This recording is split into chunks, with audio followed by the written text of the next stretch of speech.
What's going on, my party people? Welcome to another video of NHL 15, and in this video we have a full review of the PS4 version, and by extension the Xbox One version.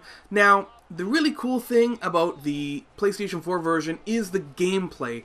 That is the one thing that I am more impressed about than anything else. The gameplay is fantastic. The player skating feels absolutely fluid. It just feels more realistic. You've got better puck physics. Hitting feels more natural. You've got, in my opinion, one of the best, if not the best, on-ice products ever. You know, this is next-gen hockey if you were to ask me how you want it to play.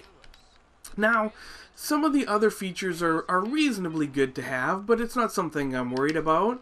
The presentation is great. You know, they've added some pregame videos, you know, some live action shots of the announcers before the game. You know, it adds a little bit of realism, but let's be honest, most people are going to skip that. The modes are where I get disappointed, and not that, you know, EA SHL is missing. For that, I really could care less. You know, I don't play EA SHL that much, or online team play for that matter. I don't play it that much. It's not something that I really am going to miss.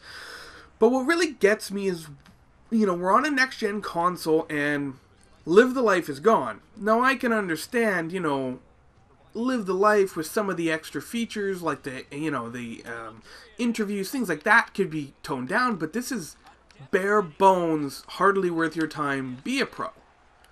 Like, it is essentially, you go on the ice and you play the whole game. You can set your periods to 5 minutes, and I would recommend setting it to 5 or 6 minutes. Because what you have is you go off the ice for a line change, for example, and there is no skip button.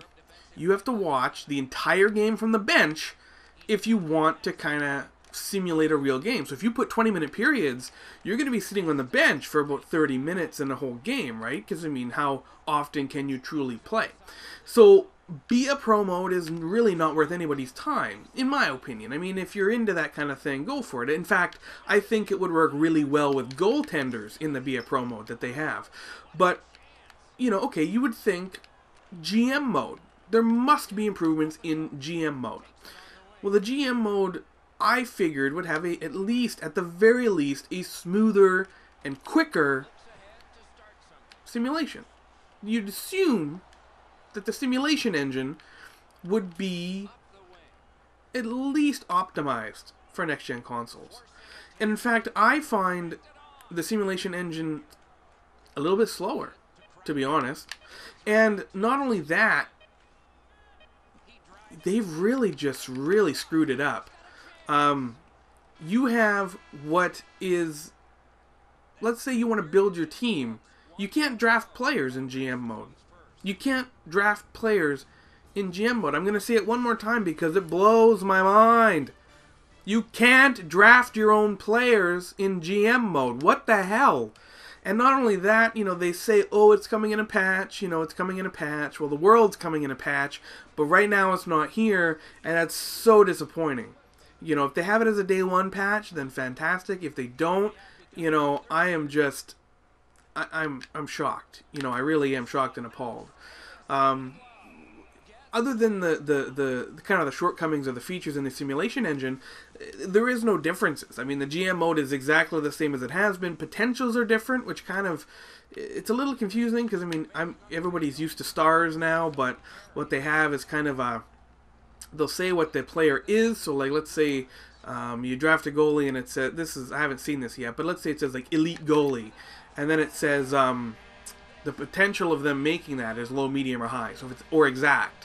Right, so if you have Jonathan Quick, for example, it would say starting goal or elite goalie exact, because that's what he is, right? So the potential system is a bit interesting. I think it'll work better in the long run, but other than that, you have a reskin of the exact same mode. If you were expecting, you know, a next-gen GM mode that had different features, you don't get that here. And not only that, going to even more in depth here, you know, the one feature that I think EA wants everybody to play is Hockey Ultimate Team. Well, Hockey Ultimate Team is definitely here, and it is exactly, it's a reskin. You know, menu systems are different, it looks different, but at its core, literally Nothing has changed. Literally, there is no difference. You could play Hockey Ultimate Team on NHL 14. You could play Hockey Ultimate Team on NHL 15 on your Xbox, which I wouldn't recommend because it's a terrible game. But you could play those games and nothing's different. Why would I buy Next Gen for Hockey Ultimate Team? There's no difference. And the menus, all it is menus. You bought NHL 15 for Hockey Ultimate Team, let's say. Let's say you're a Hockey Ultimate Team fan. Okay, if you bought it for Hockey Ultimate Team, I mean, that's really, it's just a reskin of last year. You know, you're going to spend more money on these cards, and really there's nothing that changes. The chemistry still means nothing. You know, they really need to overhaul Ultimate Team.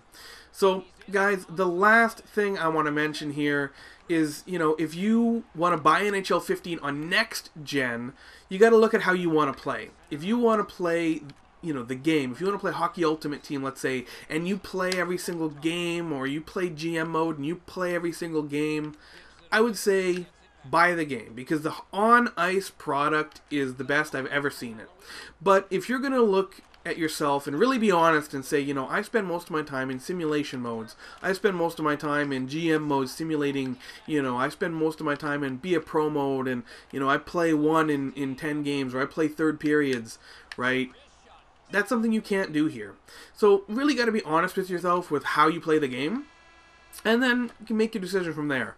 I would say for me personally, this is the first time in 6 years that I am not buying an NHL game.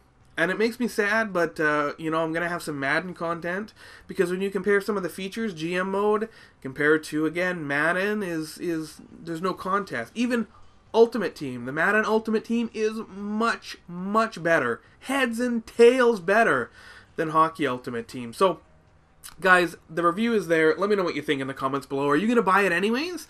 Are you kind of excited for Next Gen? Or are you kind of disappointed with how they've implemented some of the features? Let me know down below. And guys, as always, don't forget, get to the next video right now. And don't forget to hit that like button, guys. I'll be back with some more Madden and some more Sims 4. And everybody have a fantastic day.